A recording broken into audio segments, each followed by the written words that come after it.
barnaamijkan idinkugu hayno waxaa ka mid noqon doona taliyaha ciidanka ilaalada kacaanka Iiraan oo saakay war weyn sii daayay iyadoo imaaraadkuna aflabadii uu qayliyay kadib markii markab kale oo iyagu ay leeyihiin saakay lagu qararamsaday marinbiyoodka Hormuz waa 48 saacadood gudahood markabkii saddexaad oo imaaraadku leeyahay oo nagta laga saaray haddaba xaaladda marinbiyoodka Hormuz saakay sida ay tahay iyo wararkii ugu dambeeyaan idin haya Yaman iyo dagaalka Xuutiga halkaas ka socdana war baan idinkaga haya dhaxal sugaha boqortooyada Saudi Arabia oo isaguna dadaal ugu jira aruurinta ciidamo ay Mareykanku qayb ka yihiin si loola dagaalamo Xuutiga kulan dhex maray dhaxal sugaha Sacuudiga iyo taliyaha taliska dhexe ee ciidamada Mareykanka qodobadaas ayaynu barnaamijkeena ugu horeeya maanta oo sabtiya ku soo qaadanayna inta aan ku jirnana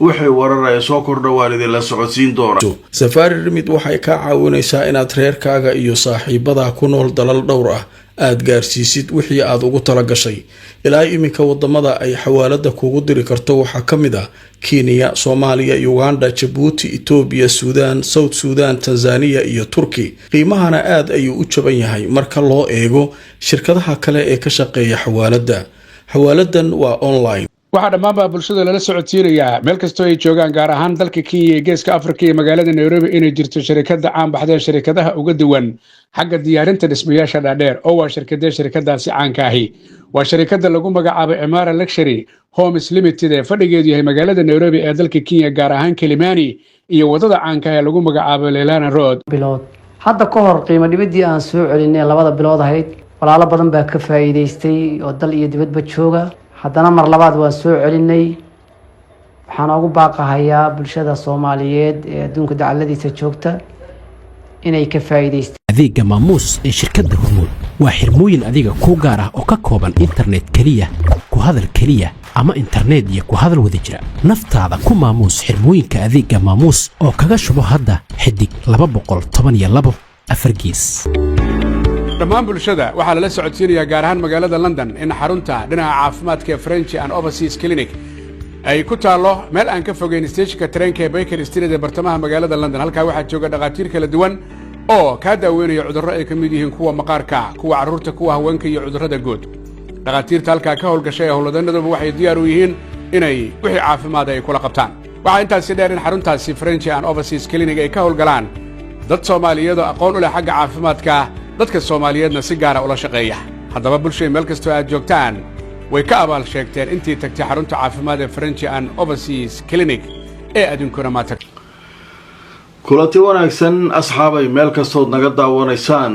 ku soo dhawaada mar kale iyo mid ka mid ah barnaamijyadaan idinkugu talagalnay maanta oo sabti ah taariikhduna tahay 15 bisha 8 2026 iyadoo warar kala duwan oo dhammaantood ah kuwii ugu dambeeyay xaaladda bariga dhexe aynu barnaamijka ku soo qaadan doono ayaanu marka hore waxaynu ku bilaabaynaa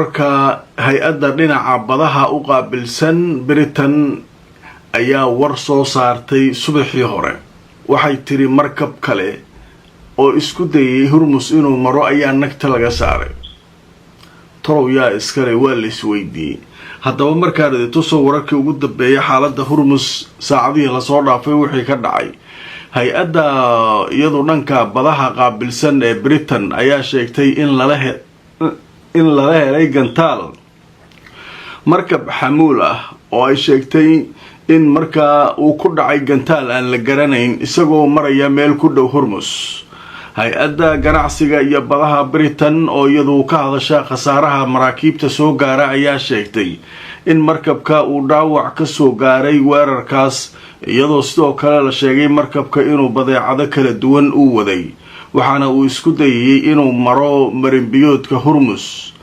haddaba waxaa la sheegay shaqaalihii la socday markabka ilaa hadda inaan wax dhibaato soo gaarin sida hay-adda badaha Britain lagu soo wargeliyay warkaas markuu soo dhacay waa la isweydiiyey war markabkan yaa iska leh haddana saakay la qararamsaday oo iska dhaga tiraya meeshan lama mari karo Iiraan ay leedahay isaguna waa marayaa leh haddaba markaan idin tuso war goordhow ay soo saartay imaaraadka. haddaba dowladda imaaraadka ayaa war rasmi ah oo ay soo saartay waxay si kulul ugu cambaaraysay in la bartilmaameedsaday markab ay iska leedahay shirkad imaaraati ah oo la yidhaahdo ADNOC. haddaba waxaana sheegay markabkaa inuu marayay marin biyoodka Hormuz meel ku dhow. wasaaradda arrimaha dibadda imaaraadka oo warkan soo saartay ayaa si kulul oo daran waxay u cambaaraysay beegsiga la beegsanayo markabka shirkadda ADNOC ee imaaraadka kaasoo isku dayay inuu ka gudbo Hormuz. beegsashada maraakiibta iyo adeegsiga hubka ee maraakiibta lagu garaacayo ee maranbiyoodka Hormuz waxay ku tilmaantay imaaraadku inuu yahay daandaansi aan markaa cidina geed loogu soo gaban. waxayna sheegtay inay howlahaasu yihiin howlo burcadbadeednimo oo ay ku kacayaan ciidanka ilaalada kacaanka Iiraan. waxaana waajib ah inay joojiyaan weeraradaasi oo ay dib u furto Iiraan maranbiyoodka Hormuz si dhammaystiran iyadoo aan wax shuruuda lahayn. imaaraad waa hadlay. markabkii saddexaad laga maraa 2 maalmood gudahood, macnaha 48 saac gudahood. markabkii saddexaad 2 maraa nagta laga saaray, midkaan hadda lagu dhuftay. afkii u qaylinaya waa hawl burcadbadeednimo, waa in la joojiyaa, waa in waa la furaa. waxaas maa lagu furaa meeshaan waxaa leeyahay annagaaba iska leh. ninka qadaha u qaabilsan garsoorka, madaxa garsoorka Iiraan saaka markuu hadlay wuxuu yidhi siyaadadeenay ka mid tahay, dhulkeenna waa ay Hormuz, cidaan wax ka weydiinaynaba male. macnaha maxaa laga wada hadlaa? waddankaagii iyo baddaadii miyaa laga wada hadli karaa? lagama wada hadli karuu leeyahy. waxaan annagaa iskale. markii hore maxaa uu joojo? markii hore de waxbaa naga qaldanaa, nimankan hadda nagtaa ka saari karnaa, ninka waaba iska celinay. maxaa yaala meesha? arrinkaas markaa isaguna buuq fara badanaa ka taagan. dhanka kalena sheeko kaloo cajiibaa jirta saakay. ninkii Trump ahaa isaguna markii ugu horreysay ka hadlay xiisada kulul ee Mareykanka ka jirta. markabka la yiraahdo Abraham Lincoln oo diyaaradaha xambaara askarta la socotay 2 kamid ah waxay isku dayeen inay isdilaan oo badda isku tuuraan. waa taa hadda ka hor idin sheegay, halkan ka sheegnay oo Al Jazeera ay soo gudbiso lahayd markabkaas. dadkii la socday eheladoodii waxay sheegayaan inay dhibaato ku jiraan, biyihii ku yaraadeen, biyihii wasaqoobeen, 250 maalmood ku dhawaad ay saarnaayeen. dadkaasu maskaxiyan inay u wareereen. marka hadda waxaa leeyahay 2 kamid ah isdili lahaydba toddobaadkii hore waa la soo badbaadiyey. markaasaa hadda Mareykanka waxay leeyihiin markabkii kale George Washington loo diraa, kan waa la soo celinaa. marka waxaa leeyahay waa markii ugu horreysay tira intaa la eg markab isagoo dekad ku xiran 250 maalmood badda ku jira.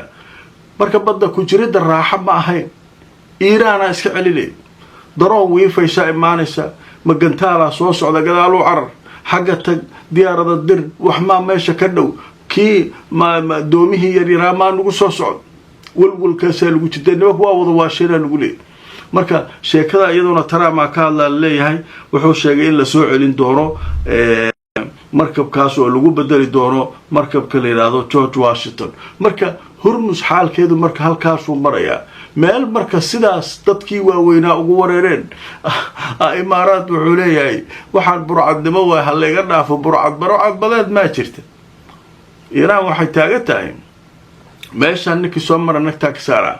marka waxaa leeyahay shirkadan ADNOC la leeyahay 2 markab in laga garaacay, midkii saddexaadna maanta in laga garaacay. maxaa u sababa? waxaa leeyahay xoogaa imaaraadku wuxuu leeyahay marinbiyoodka aniga waxbaan ku leeyahay waa mari karaa, dadka loo diiday mi ahay ku taala la taagaya meeshaan hadda wax ku leedahay waa ka soo mar. marka xaalku saakay warkii ugu dambeeyay marinbiyoodka Hormuz halkaas u jooga. dhanka kale waxaa war weyn sii daayay oo aad cajiib u ah taliyaha ciidanka ilaalada kacaanka Iiraan. nimanka oo ilaalada kacaanka Iiraan taliyaha u ah inta badan ma hadlaan. waa nin hadda dhow la magacaabo, waa ninkan ogow Ayatullahga magacaabo. marka warkiisii ugu horreeyay oo muhiim ah ayuu soo tuuray.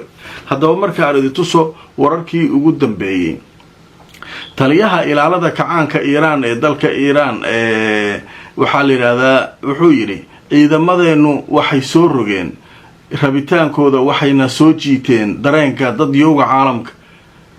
taliyaha ilaalada kacaanka Iiraan ninka la yiraahdo Ahmed Wahiidi ayaa sheegay in ciidamadiisa oo uu hogaaminayo hogaamiyaha sare aayatullaahiga dalka iiraan inay la yimaadeen si hal abuur leh oo loo maareeyay goobaha dagaalka oo ay rabitaankoodu ku soo rogeen cadowga oo cadowga ku qasbeen wax kasta oo ay iiraaniyiintu doonayaan.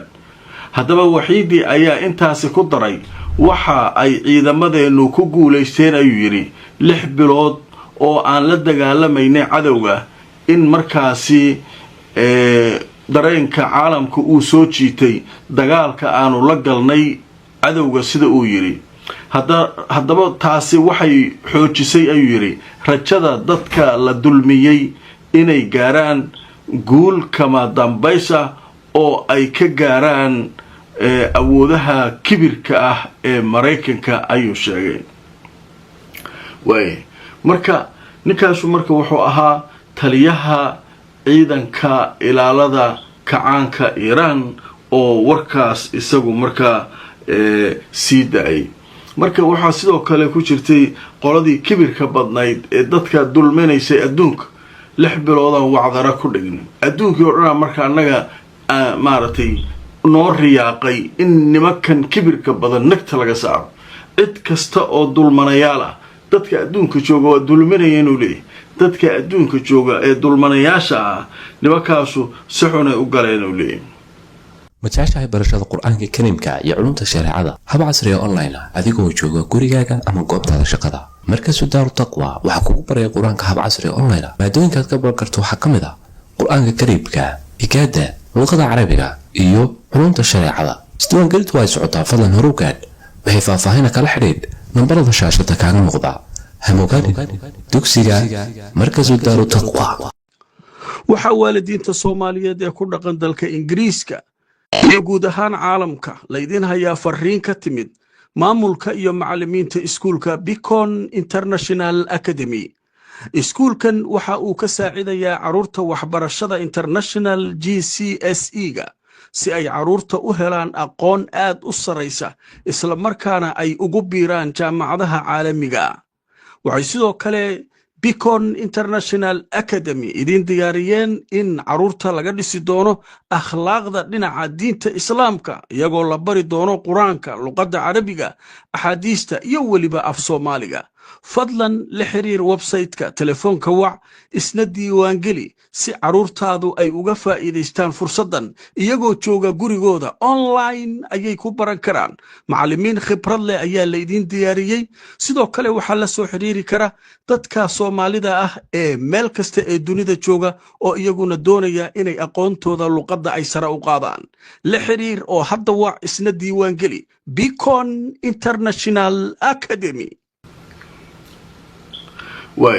qodobka ugu dambeeya ee barnaamijkeena ugu horeeya maanta waxaynu ku soo qaadanaynaa Sacuudiga weli wuxuu dadaal ugu jiraa sidii ciidamo loo aruurin lahaa oo loo weerari lahaa Xuutiga loogana sifayn lahaa Bab al-Mandab. sababtoo Sacuudigu ilaa hadda dhibaato ku qaba ma mari karo Bab al-Mandab waa laga joojiyay asaga iyo Xuutiga waa u tuuratay.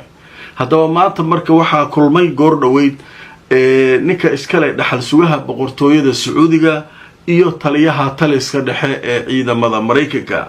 haddaba markaan idin tuso wararkii ugu dambeeyay Amiir Mohammed bin Salman ayaa wuxuu la kulmay ninka la yiraahdo Brad Kober iyagoo ka wada hadlayay arrimaha ku saabsan difaaca u dhaxeeya dhinacyada. haddaba waxaa la sheegay dhaxal sugaha boqortooyada Sacuudi Arabiya ahna ra'iisul wasaaraha ama madaxa golaha wasiirada ee dalka Sacuudiga Amiir Mohammed bin Salman inuu la kulmay taliyaha taliska dhexe ciidamada Mareykanka ninka la yiraahdo Admiral Brad Kober. haddaba waxaa la sheegay inay ka wada hadleen dhowr arrimood oo muhiim ah oo badankood ku saabsan iskaashi dhex maraya Mareykanka iyo Sacuudi Arabiya kaasoo ku saabsan dhinacyada difaaca. waxaana la sheegay inay ka wada hadleen xaaladaha gobolka ka taagan iyo sidii wax looga qaban lahaa dhibaatooyinka amni darrada iyo deganaanshiya la'aanta la soo dareystay muddadii ugu dambeysay gobolka bariga dhexe. marka Sacuudiga muddooyinkan abaabulkaasuu wadaa ciidan aruuri ciidamo bada oo isbahaysiya oo marka wadada hal ii furu taagay. marka Xuutiguna isaguna dagaal kalena waa lagu furay xuutiga weli dagaalaa ka socda nimankii yamaniyiintaana sacuudiga uu ku kiciyey oo dowladda caalamku aqoonsan yahay ah halkaa dagaalaa uga socda xuutiga oo jugtaa laysku hayaa hadda afhayeen u hadlay ciidamada dowladda yeman ee la dagaalamaya xuutiga ayaa sheegayay inay jawaabo rasmiya ka bixin doonaan weeraradii ugu dambeeyey ee xuutiga kusoo qaaday dekada la yidhaahdo almukha oo maalmahan uu aada isaga duqaynayo marka gobolkii oo dhan saasuu noqday labadii marinbiyood ee ugu muhiimsanaa waa marinbiyoodka hormus oo xaaladiisu ay tahay allow sahal oo aad arkaysaan maraakiibtii in lagu qararamsanayo imaaraadka kuwiisu u dambeeyeen iyo halkan oo sacuudiga hadda lagu bilaabay ma mari kartid la leeyahay haddii xaaladdu sii socotana dowlad kasta waxay ballan ku qaadeen nimanka xuutiga dowlad kasta oo sacuudiga soo taageerta inay iyaduna mari karin marinbiyoodka hormus marka dowladihii oo dhan dibay u gurteen dib u gurasho badanaa jirta bakistan ma joogto nimankii turkida ahaa shirarkay un ka qayb galaan wax ciidan ay weli lama hayo marka dadkii oo dhan dib u gurashay gadaal u baxeen marka xaalku halkaasuu marayaa wararkaas ayaa ugu waaweynaa barnaamijkeennii ugu horreeyey maanta intaa ayaynu kusoo gabagabaynaynaa haddii alla idmo inta aan barnaamijyo kale ku kulmayno meel kastoo aad joogtaan nabadgelyo